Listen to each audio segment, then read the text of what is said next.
Before you go deep into this video, please get a pen and a book. Stay away from distractions because there are a lot of things that you need to write down in this video. Can we take a moment to appreciate my outfit and this combo?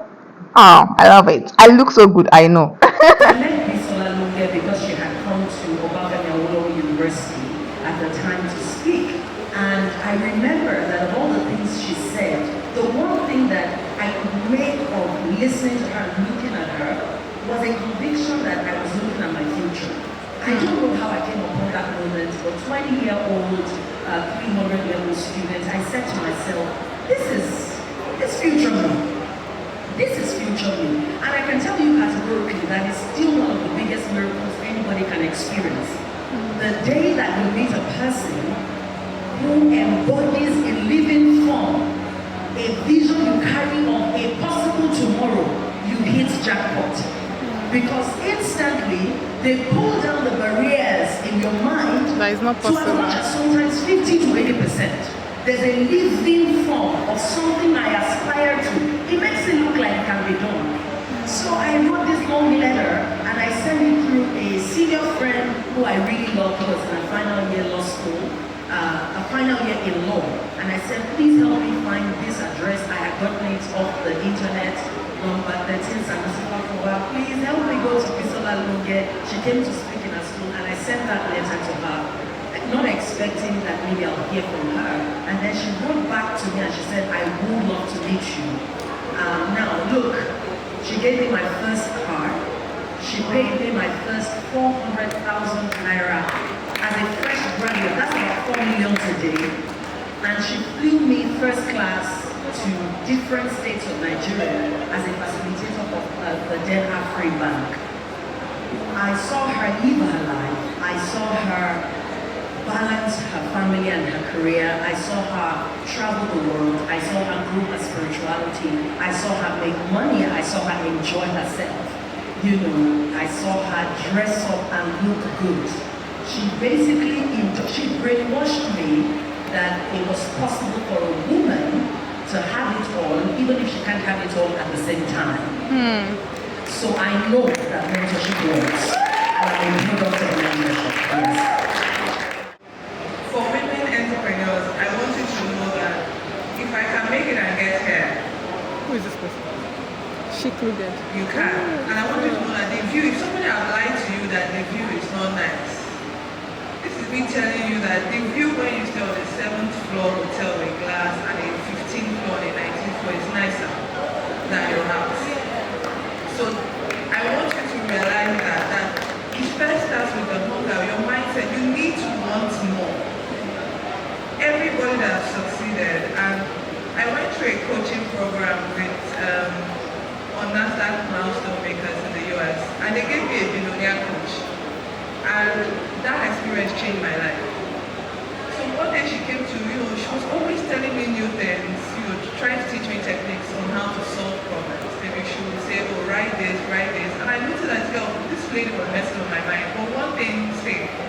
One day she came and she said, oh, how old are you? I was like, 35, 36. And she said, divide your year into 8. And the first 8 years, call it chapter 1, second, chapter 2, chapter 3. And I remember doing it. And she says, close your eyes. And I closed my eyes. And she said, each chapter, give it a name. So chapter 1, I wrote it, chapter 2, I can't remember, I think my dad died by 90 days, so I wrote it, chapter 3, chapter 4, chapter 5, and we started discussing about each chapter. She said, what's the thing that happened in chapter 1 that stayed with you? I said, I told her chapter 2, chapter 3, chapter 4, and during that process, after talking about it, she said, now you're in chapter 8, what is going to happen in this chapter? And that was the first time in my life that I realized that I was writing a book. Your life is a book. This book has your name on it. And I was going to write a book that I loved. And the opinion of people would not matter. And I think at that moment, it did a 360 shift. Before maybe, oh, somebody said this thing, oh, this, I will feel bad. I wish they liked me. After that day, I knew I was writing a book and I was the main character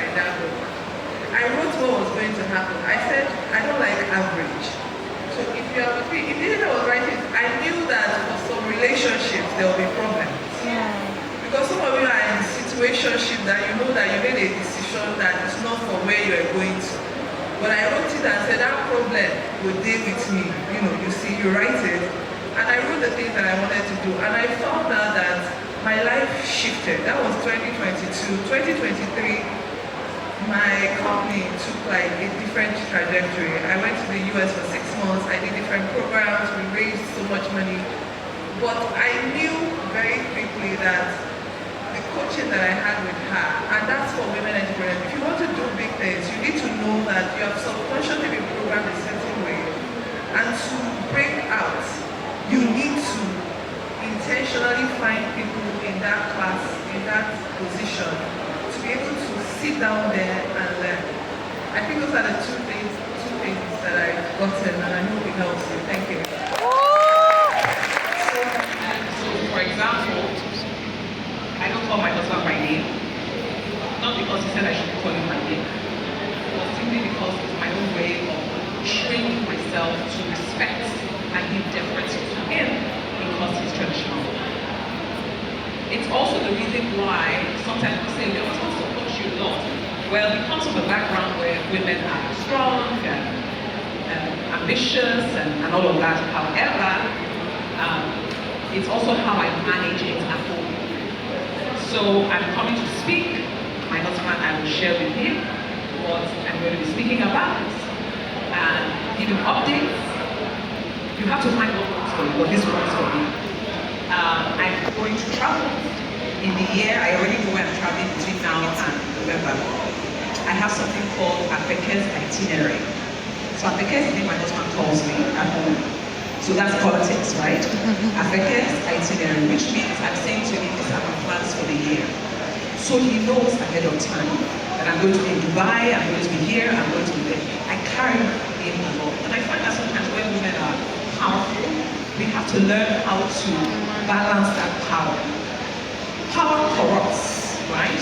And it will corrupt absolutely when it's just something that you just choose and say to yourself, I'm powerful, so therefore I do anything I like. No. I put measures in place to manage that.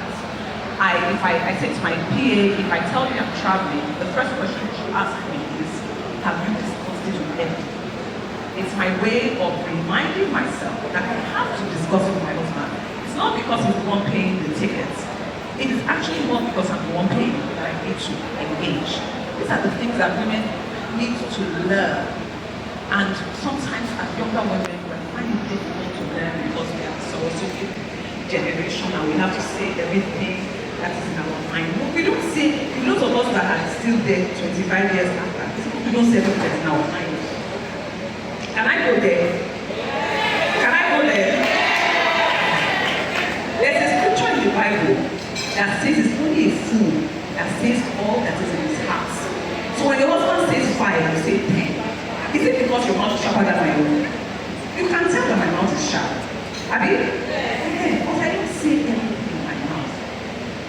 Because there are times you keep it, you choose your battles, you don't fight every fight, you don't fight every battle, and many times you don't fight, you find other ways to fight without getting feisty.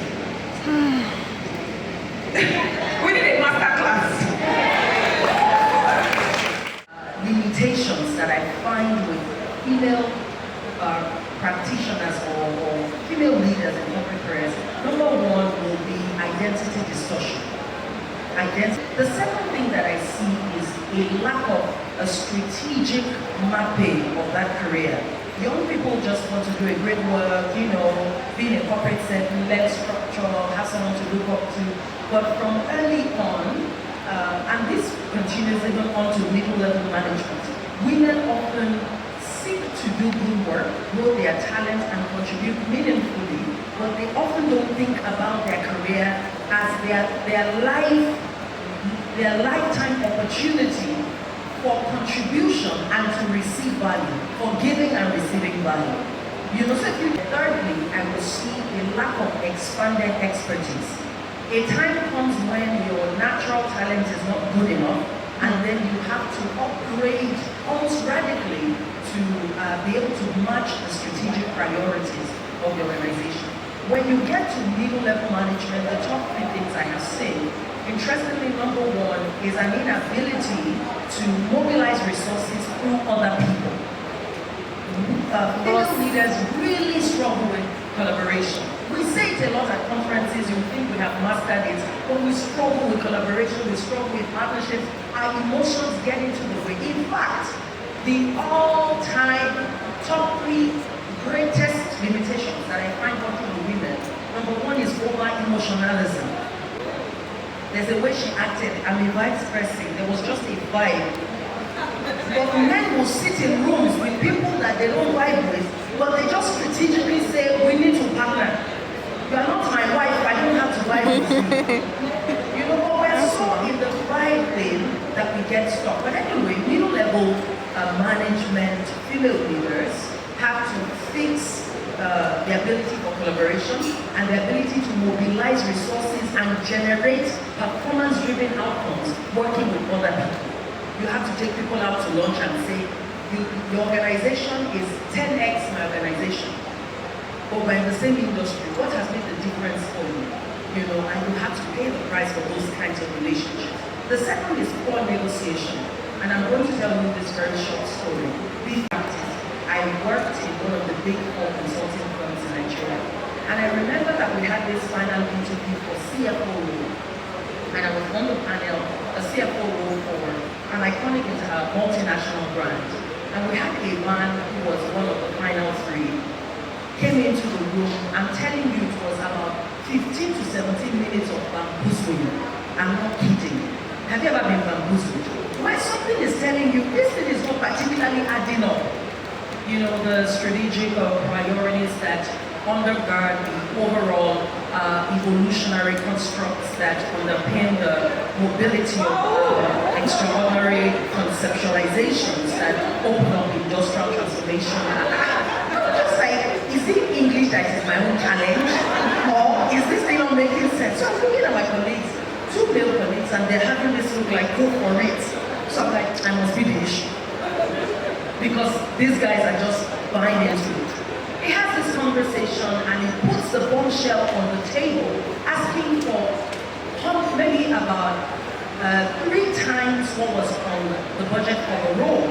And when he got out of the room, I was like, what do you guys think? They're like, well, we might need to go back to the client and expand the offer. But I'm like, I'm not convinced about it.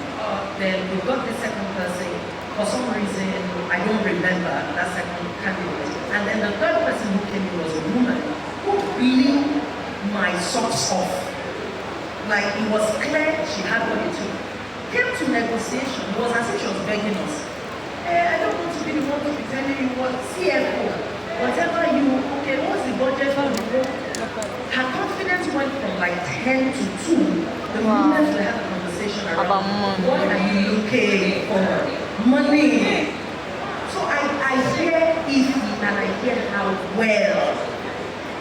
I still had a recent experience coming out of Harvard last year. I obviously must have made such a big impact with the director of one of the American forces who sat with me. And she said, I need you, come coach me. And she asked me what my, coaching fee was. So I just made a random calculation in my mind around what she'll be earning for her role in the industry she's in. And then I said to her, $30,000. And I'll be with you for 3 months, I'll meet you twice a month, and I will be a dedicated coach with you who supports the execution process. And she was quiet. What I discovered in feedback after the engagement is she wasn't quiet because the amount blew her mind like it was a lot. She was quiet because she temporarily doubted that I could deliver value on the basis of what I charge. Whereas that $30K, I added my esophagus, liver, and lungs on it, and then threw it at her. Do you get? So we mind the pockets of people too quickly, as against prioritizing the value that we bring. I see this happening again and again and again. The pocket is not my business. My value is my business. The vistas of opportunities out there are phenomenal. But we need to see ourselves differently, and we need to negotiate. To negotiate correctly, you must be willing to temporarily lose an immediate opportunity, but that establishes you into a new value cadre. It is fine. You put your feet on it and you say,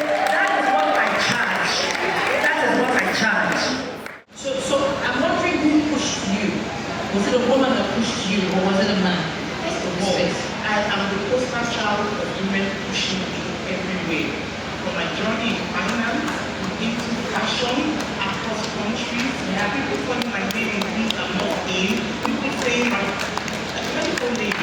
Yeah. I have it's not a friend anymore, she's my madam in Qatar. When you say my dad will come, I said, wow, she be here, she's a lead executive of the restaurant. She tells me, she's introduced me to rooms that I think I don't deserve to be in. That's where I have habits. I have Durotoye, she's my friend. I have people who help me interview staff when I'm not on ground. I know this is not answer to the question, but I've also been on a flight before, my nanny left that day. And I just went to wish my friend, I'm fine, I told you all the time. I said, if you have to go from Chile to Lagos, I'm so proud, I don't plan. I got on the flight, and I sent a message to my friend, and my nanny before I landed in Nigeria, there was a nanny in my house. So I'm a poster child of support women. I can go on and on, but you get the point. Yeah. And a big thank you to all the women here in this room who have pushed other women in their space. And when I say pushing, I also mean lifting intentionally, not pushing them off stage, lifting them up. Yeah. It's when you develop a relationship with them. So network very strategically, think about people that's why sort of like have a 10-year or 5-year plan and think about people that you're in on the journey. I just try to be there. Do you understand? Sometimes it might just be not them, but maybe 2 years from now, when you meet them, I'll say, oh, I know you, I met you here, I met you here, I met you here. It's very, very important to know that, to keep that connection going. And I feel like also being conscious of, most times when we're thinking about allies, people think higher. Sometimes your allies are your peers. You're very good peers. Everybody's always thinking of private. Just be a good person.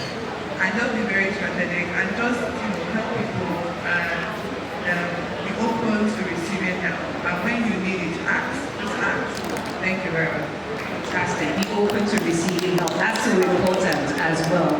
I'll leave you with 5 P's. The first is peace. You have to be a peaceable person.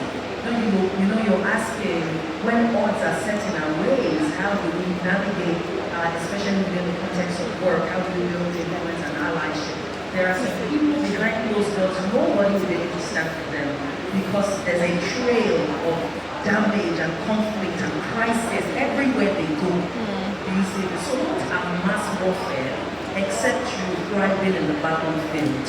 The second P is for personality. And I love what Evie was highlighting. It was actually one of the sessions, or it was one of the things we covered in the residential immersion in Harvard around executive presence and charisma and likability. It's a quotient and you can grow it. Likability is actually an acquirable competence, just the way you can take a certification in other things, you see. And we have a whole study about the relationship between how women look, smell, and speak and the kind of doors they can open. And so 100% personality. Know how you speak, how you come across, how you read the room and the energy that you bring. The third is around proficiency. Be actually really good that it will be tough to ignore you. I can tell you as a coach and interacting with so many female leaders, tongue-in-cheek, this is still an area where we have to do better. There are too many average women, I'm not kidding. I know many excellent women, but I also know many average women who are just passing time and they have all this excuse. Proficiency is a big deal. The fourth is proofs. There are also many competent women who don't document their excellence. Some things are ended when you just attach proof into the email. I didn't do it, I can't be shouting. And sometimes proof is just you're sending your boss the email, dear Joyce, it was so beautiful working on this project with you. Thank you for the compliment you gave about my exceptional organizational skills. Because sometimes the feedback is verbal, then you lock it in, you freeze it in time. You just send that email, I'm so grateful. Proofs really matter because they elevate visibility. Yes, and then the fifth is partnerships, which Evie and Morenike also highlighted. Let's build quality relationships intentionally. Under partnerships, what I want to leave you with is people don't have to to be your best friends The new set. for you to create value-driven strategic alliances. Thank you so much. Oh. Ensure that you position yourself as a thought leader, right? So if you're doing amazing things or nobody's hearing about it, it's not good. And for Africans, we usually don't talk about the things that we do. We don't document. We don't showcase things that we do. So as women, it's even worse, right? So as women, try as much as possible to position yourself as a thought leader in anything that you're doing. Fantastic. Thank you very much. I think for me, my last word is something around coaching and mentoring. Just saying that there are people that have walked this journey, find them, be there, and have them in your life. Thank you. A business around this conviction because we are an emerging economy and we need businesses that outlive their founders. And that's where continuity comes to play. It's important that we think not just about today, we think about how do we design the idea that we've created to be not just for us, but for the next generation, to solve a problem that is societal, that is beyond us, and build an institution behind it. So it's about courage, it's about conviction, and it's about continuity. I didn't have to summarize it. Three top things: courage, conviction, continuity. So that was a way to immediately distinguish myself. Now, had I changed my name to Lola O'Grady or Lola Jackson, I may not have distinguished myself in the way that I did by having a name that was authentically Nigerian. This is the same name, by the way, that used to cause me heart palpitations on the first day of school every year growing up in Northern Virginia because I knew the teacher would butcher it. Unbeknownst to me, 2 decades later, that same name that used to cause me such heart palpitations would become my calling card. So staying authentic to who I am as a person in that name was important. By the time I made the move to television, I didn't want to erase the Morenike that I built up as a print reporter. And so I was able to put a name to the face. And once you see the name and once you see the face, you know that this is the Nigerian woman. And so I had a number of people come up to me and say the reason I'm allowed to pursue television now is because my parents saw you on CNN, or the reason I was able to be a writer is because my parents could point to your articles in the New York Times. So if I had not been true to myself initially and been brave enough, crazy enough, delusional enough, or the kids say now delulu enough to follow my own dreams, I may not have been able to give other people permission to follow their own dreams. So that's an expectations of what his partner will look like, and can either inadvertently or directly undermine your dreams and undermine your ambitions. I've seen a number of women who were broken by the wrong partner. Their dreams were dashed by the wrong partner. And so I think it's really important to choose wisely when you're making a decision like that. Yes. And that can extend to, thank you. In addition to partnership, extend it out, extrapolate that out a bit. The people you allow in your inner circle also need to be people who will support your dreams, support your ambitions, support your delulu, will be there to say, you know what, girl, that idea sounds a little crazy, but there might be something there. You do not need to surround yourself with people who are frenemies, who pretend to like you, but low-key hate you. You don't need to be with a partner who claims that they like you, but you realize that they don't really like you. These are the things that can derail a woman who is destined for leadership and success. So you need to be very careful about the people that you allow into your inner sanctum. Thank you so much for sharing that. That's your child. Do you know what she said to me? The first thing, I'm answering the question about office politics, please. The first thing she said to me was, she said, well, how is that my business? It's not work, we came to work. Did I come here to make friends? I said, you see the problem. You see the problem? And when she asked that boss about that child for 3 days straight, she called me weeping. And she said, Joyce, I can't believe it's the same woman. I said, now you know what it is to be a politician. Amongst many other things. Appealing to the thing that appeals to the person, and doing it in a way that is sincere and honest. Please honor for the drink voucher number 17.